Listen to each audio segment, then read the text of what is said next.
everyone, welcome back. This video we are looking at the PGA picks for this week. It's the Players Championship, one of the better PGA contests of the year, just with all the big prize pools. We have a couple of milli makers on Draftkings. Fanduel finally has a nice tournament like 100K for a PGA contest, which is pretty rare for them. So go ahead and break down both. Hopefully the All-Star break is going well for you guys. NBA is back tomorrow, so we've already almost made it. Have some NHL picks on Twitter later today, probably, as that's the only main sport going on tonight, besides the LOL, if you guys are interested in that. But go ahead and break it down. So, as always, appreciate you guys to the like button, subscribe, follow me on Twitter at the DFS Process. You can check out the website. Some promos going on there if you want to get the rest of the NBA season for free. And check that out. Just hit the link in the description. And without any further ado, let's get started. So, we have a ton of superstars, star-studded field. Brooks Koepka has been withdrawn of this event recently, so take him out of the equation. It's still looking like a very, very star-studded field here with Dustin Johnson, Rahm, McIlroy, Schauffele, Thomas, Bryson. The list goes on and on.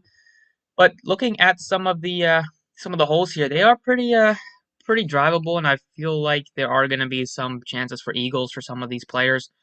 It is about a par 72, just a little over 7,000 yards here.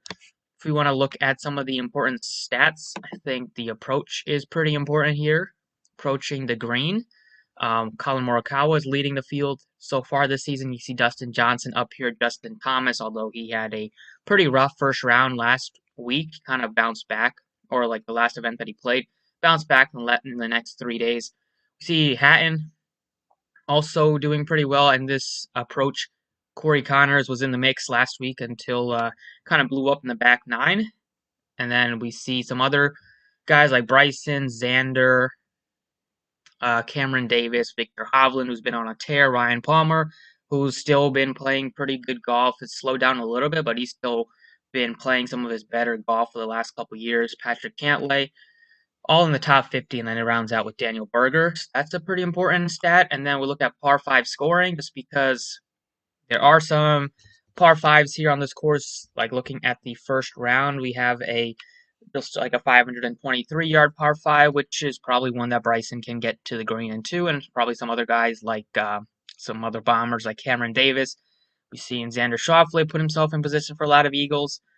There is like a 583-yard par 5 as well, which will be a bit tougher, 558 par 5, and the last one is about 532. So at least 2 out of these par 5s, there's 4 par 5s, so that's going to be important to get guys that have a chance to make some eagles and definitely get in position for birdies on all of them. And at least 2 out of the 4, you're going to have a chance to make some eagles. So looking at par 5 scoring, it's Cameron Smith, Bryson, Ryan Palmer, surprise, surprise, he's been actually really good on par 5s, Xander Schauffele, also another guy that really does well, Jon Rahm. Just a lot of bombers that you expect to kind of crush it off the tee. Cantley is in the mix. Hovland, Koepka is no longer in the field, but some surprises are like Patton Kizzire has been playing better. We see Sebastian Munoz, who I play quite a bit. He's in this mix right here in the top 30. And then you have like Abraham Ancer, Daniel Berger, all guys that I think look pretty good this week. And then the last thing is probably birdie or better. You want to get guys that make birdies. You want to look at guys that make putters. So Ryan Palmer continues to be in the top of these lists. He's a guy that I do like this week. Xander Schauffele, another guy. Justin Thomas so far leading the field, even though he was kind of poor in his, well, at least started off the week poor in his last event, but kind of finished strong. Cantley, top 10. Rory, Morikawa, Hovland. Even see guys like Cameron Smith and Cameron Davis. Both guys look pretty good this week. I like Cam Davis a lot, especially when you get those like sub 550-yard par 5s. He can get to the green in 2. And then, yeah, other guys rounding out the top 50, like Matthew Wolff is absolutely imploded. He's no longer a guy that people are playing, although at least I don't think you should be playing him. Hatton in top 52, Munoz rounding out the almost top 55. So just a bit of a kind of quick rundown of some of the important stats for this course. If you're looking to get some research done, you really can make a case for any of these top guys. I mean, they all have been playing pretty well. They all give you a ton of upside here. Like Dustin Johnson, 11-2. He was bad in his last event. He was pretty popular, but he didn't really get it done. Finished 54th at the WGC, which was only like 70 golfers or 70-something golfers. Was pretty bad in that one. We see Jon Rahm Also a guy that looks like he's been playing really well. Wasn't great at WGC, but top 5, top 13, tied for 7, top 10 machine is Jon Rahm. He is a guy that you definitely should have interest in the 10K range. I think now that Brooks Koepka is no longer in this range, like I'd probably go a bit cheaper than Dustin Johnson, I think. I do like Jon Rahm and I like Schauffele the most. Rory is a guy that I get to sometimes, but not all the time. I just think that if I had to pick between Rory, Rahm, and Schauffele, it'd probably be Rahm first, then Schauffele, then Rory. But you have a ton of guys in the 9K range that also look really, really good. You have Justin Thomas, who has done pretty well at this course. He finished third in 2016. He has made the cut in all of his most recent events, 3 for 3 in the cuts. He still managed to finish better than Dustin Johnson at the WGC, better than Jon Rahm, even though he shot a 73 on the first round and kind of shot himself in the foot. But really finished the week strong.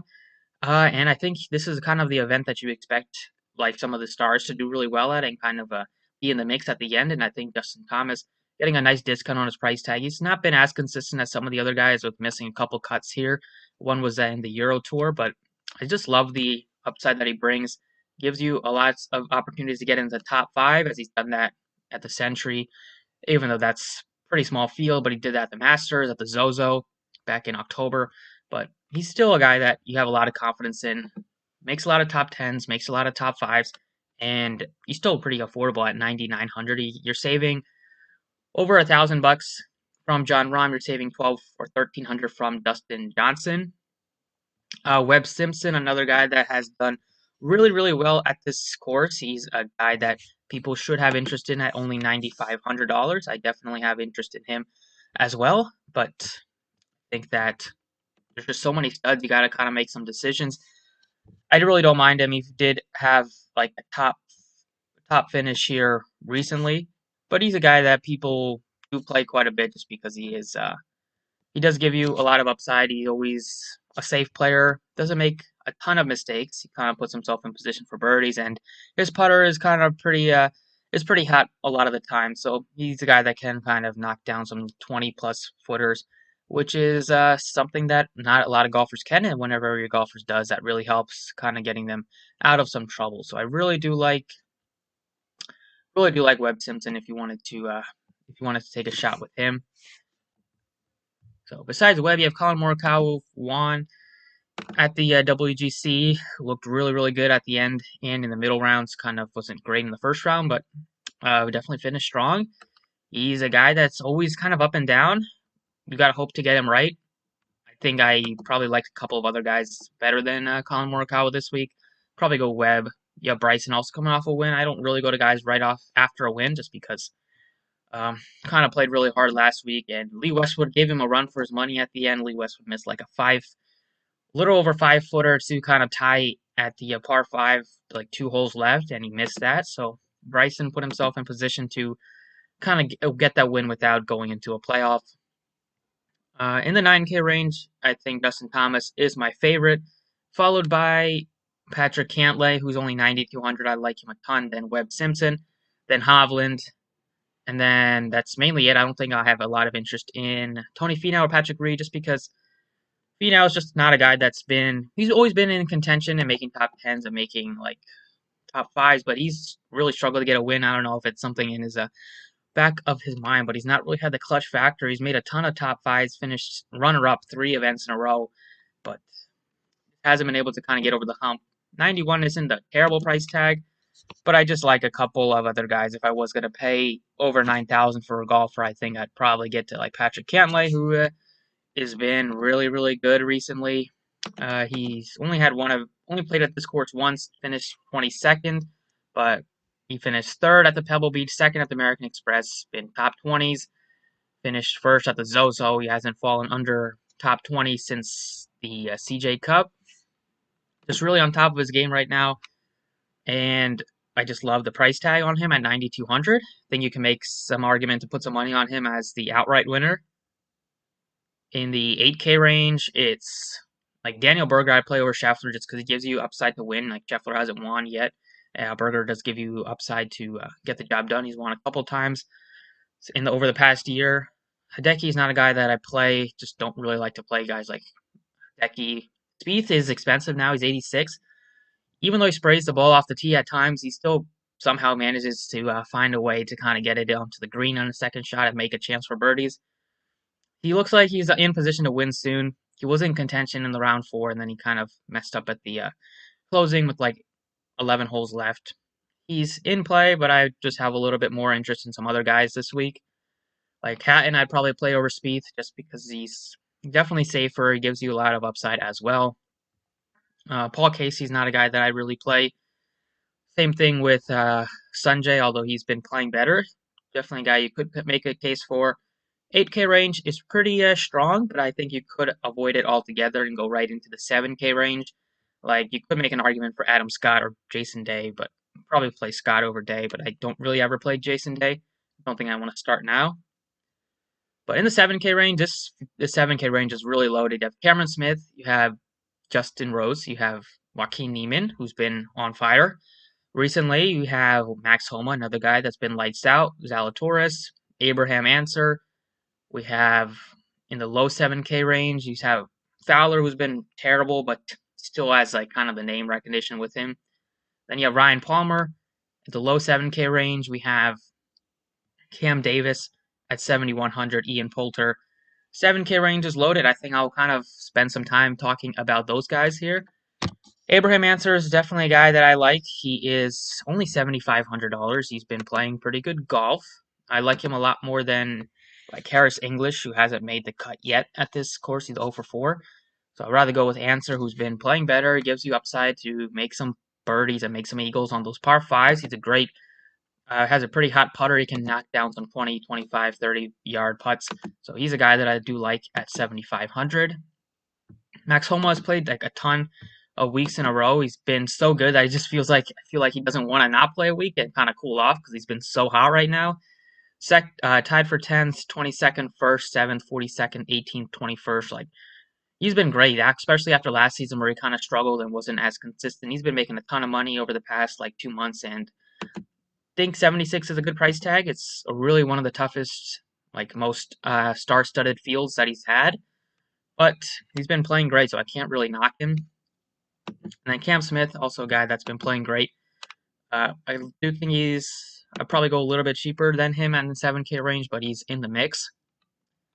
So 7K range, I'm looking at Joaquin Niemann as a guy that I do like, Abraham Answer, and then I'll go down for a Ryan Palmer at $7,300, who I just think gives you a lot of upside. We see him right at the top of the list in the field in birdie percentage. He's making a ton of birdies. He's in the mix at par 5 scoring as well. He is third in that, right behind Bryson and Cameron Smith. In approach, he's been pretty solid as well. So he's a guy that I do have some interest in. He's only 7,300. A couple of rough events recently, but he still managed to make the cut. But 54th and 42nd isn't normally what you want to see, but still gives you upside to get into the top 10, which is nice for a guy that's only 7,300. He makes a ton of eagles. I mean, if he can make a ton of eagles given the right courses, made 3 at Century, 2 at Zozo, and those gives you a ton of points on Draftkings and Fanduel. They add up really quickly, so I think he's a guy that you can definitely make a strong case for. And then we can go down here for like Siwoo Kim did win this event a couple years ago. He's 72. Not been in the best form recently. I think I can probably take a shot on like Cam Davis, or Ian Poulter has also done really well here. But I do like Cam Davis at only 71. Tough course for him at the Arnold Palmer. Tough for a lot of players. Missed the cut by I think 1 or 2 strokes. I think it was +2. But before that, was pretty fine at the Genesis. Great at the Pebble Beach. Top 5 American Express. Almost top 30 at the Farmers and Sony. Gives you upside to make some eagles. He made 2 at the Genesis, 2 at the Farmers, 2 at the American Express. He's a guy that bombs it off the tee and gives you opportunities to make some birdies. He can make some putts as well. It does make some bogeys as well, but the birdies are going to be there, and I just think that he's really cheap at 7,100. And then the 6K range, if I had to go with anybody, it would probably be my guy, once again, Sebastian Munoz, who's checking in at he's like 6,900. So great price tag to go with a great player. $6,900 for Munoz. He's been making cuts like it's his job. Not been doing much with those cuts, but he's still been in the contention. I mean, he still has a chance to put himself in contention in the third and fourth round. It's just basically he always has one round that kind of messes everything up. It was a second round. It's been the second round for him a lot of the times. But he's a guy that also gives you upside to make some birdies and eagles at the par fives. He's a guy that can get really hot with his putter, but he can also be really cold with his putter and miss some like 3-footers. I've never seen a guy miss more 3-foot putts than like Munoz at times. He sometimes does that and then his next hole he knocked down like a 30-footer. So it can be frustrating, but he's been playing great, and I definitely think he looks the best out of the 6K option. Other guys in the 6K range that you could maybe make a case for are like I could make a case for Streelman, although he's not been great at this course. Maybe you can make a case for Emmanuel Grillo at only 6,700. He gives you some upside. Cameron Champ's kind of lost it recently. He's not a guy I'm looking at. Maybe you can look at Lucas Glover or Sepp Straka or James Hahn. At least Hahn gives you some upside. Kazire's also in the mix at 6,500. But all in all, I think the 9K range is loaded and the 7K range is loaded. So those are the two that I want to focus on. And that's pretty much it for the DraftKings side. Let's go ahead and touch on Fanduel. All right, on Fanduel, pricing is pretty completely different besides Dustin Johnson at the top. Bryson is all the way up to 12,000, then Rory. So I don't have interest really. I mean, I don't have much interest in Bryson at that price tag. I'd rather go to Justin Thomas, who I like a lot. I like Xander. I like John Rahm, all in the 11K range. A low 11K range, you have Webb and Cantley, both guys I do like. Cantley is my favorite. And then the 10K range, you have Hovland, who looks better than Spieth. Like, Spieth is really expensive. He's been playing better, but still, like, I'd rather go to Hovland. I'd rather go to Hatton. I'd rather go to Finau. Don't have interest in Hideki. Never really play him. Just hasn't won in a while, and I don't want to really pay that much for a guy that is awful with his putter, and you're gonna need him to kind of do something that he's never really done, and that's kind of like putt for 4 rounds. Fleetwood is really not really in the mix for me at 10-2. In the 9K range, it's also pretty loaded with Joaquin Niemann, Cameron Smith, you have Zalatoris, Abraham Ancer, Max Homa to round out the bottom of it. And then the 8K range is also pretty nice on FanDuel. You have Ryan Palmer 87, Ian Poulter 87, Cam Davis also 87. All three of those guys give you a lot of upside, especially Davis and Palmer. In the low 8K range, you have Brian Harman if you wanted to take a shot. You have Munoz down to 8,300. And then don't have much interest in anybody else. And then in the 7K range, if you wanted to go with a cheap golfer just to kind of fit in some studs, you can make an argument for James Hahn just because he's a guy that does putt the ball pretty well. You have Lucas Glover down here, just kind of not the most exciting player. You have Lashley, who's been playing better. Almost had a chance to get the job done a few weeks ago. Doc Redman's really fallen off, so he's not a guy that I'm looking at. You have Mark Hubbard. So all in all, it's not that strong of a 7K range field. I like the 8K range, and I like the 11K range and the 10K range. So same kind of core that I have on FanDuel. Starts with Justin Thomas. At least get to 2 studs. Thomas, Cantley, and then go with Ryan Palmer. And go with Cam Davis. Like, Davis, Palmer, all 4 of these guys give you upside to get some eagles on some of these par 5s. They all can drive the ball, they all can putt, and they all do make a good amount of birdies. So feel good about all of them. Still leaves you with 10,000, so you can still fill it out with another stud, go with another cheap player, go with the mid-range. But that's it for the video. Thank you guys for watching. Best of luck, and see you all next time.